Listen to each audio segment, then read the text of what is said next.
પાટીદાર યુવા સેવા સંઘ મોરબી આમ તો છેલ્લા ઘણા સમયથી મોરબીમાં એક્ટિવ છે. દર 2-3 મહિને મિટિંગના મુદ્દાઓના સાથે મળતી હોય છે. આજે નવા વર્ષના નૂતન વર્ષના સ્નેહ મિલનમાં ઘણી બધી વાતો થઈ છે.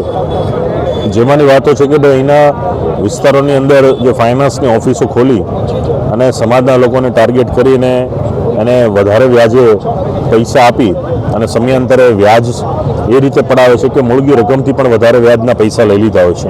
છતાં પણ આવા પરિવારને હેરાન પરેશાન કરવા સુસાઇડ કરે છે. આવા બનાવો ન બને. બીજી જે બાબત છે કે ઓનલાઈન ગેમલિંગના માધ્યમથી આઈડી દ્વારા યુવાનોને જે ગેમના નશે ચડાવી અને એવા પરિવારોને બરબાદ કરે છે. ત્રીજી જે બાબત છે કે દીકરીઓ કે જેને સારા અને સજ્જન ઘરની દીકરીઓને ટાર્ગેટ કરી અને આવી દીકરીઓનું ભવિષ્ય જોખમાય માટેની પ્રવૃત્તિ થઈ રહી છે. ચોથી બાબત છે કે આવનારી જે ચૂંટણીઓ સ્થાનિક સ્વરાજ્યની થવાની છે, જેની અંદર અનામતો લાગુ થઈ છે, ત્યારે 10% IWS પણ લાગુ થાય અને જે તે સમાજને પણ એનો સુનિશ્ચિત લાભ મળે અને લોકશાહીમાં ભાગીદારી એને પ્રાપ્ત થાય. પાટીદાર સમાજનું આજે મોરબી ખાતે સ્નેહ મિલન હતું. એમાં મોટી સંખ્યામાં ભાઈઓ બહેનો વડીલો યુવાનો ઉપસ્થિત રહ્યા.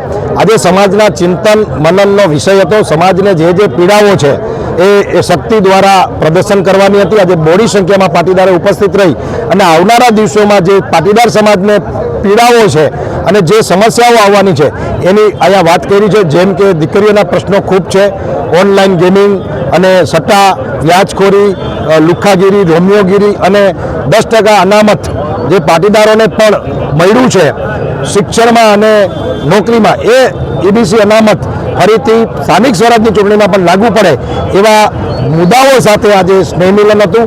અને આ સ્નેહ મિલનની અંદર અમારા વડીલો આગેવાનો અને અલ્પેશભાઈ કથિરિયા સહિત બધા જ મિત્રો હાજર રહ્યા હતા. સમાજના જરૂરિયાતમંદો વિદ્યાર્થીઓ માટેનું પણ સાથે સાથે સામાજિક જે પીડાઓ છે, જેમ કે વિદ્યાર્થીઓને આર્થિક મદદની જરૂર હોય ભણવા માટે, તો એનું જે ટ્રસ્ટ છે એનું નિર્માણ કરીને એની અંદર ખૂબ મોટી સંખ્યામાં ફાળો એકત્રિત કરવાની વાત છે. સાથે સાથે એક મંડળી આર્થિક મદદ કરે પાટીદાર સમાજના ગરીબ લોકોને ધંધા માટે, વ્યવસાય માટે, એની પણ રચના કરવાની આજે એક જાહેરાત થઈ છે. તો આવતા દિવસોમાં પોઝિટિવ કામો પણ આવતા દિવસોમાં આ સંસ્થા દ્વારા કરવામાં આવશે.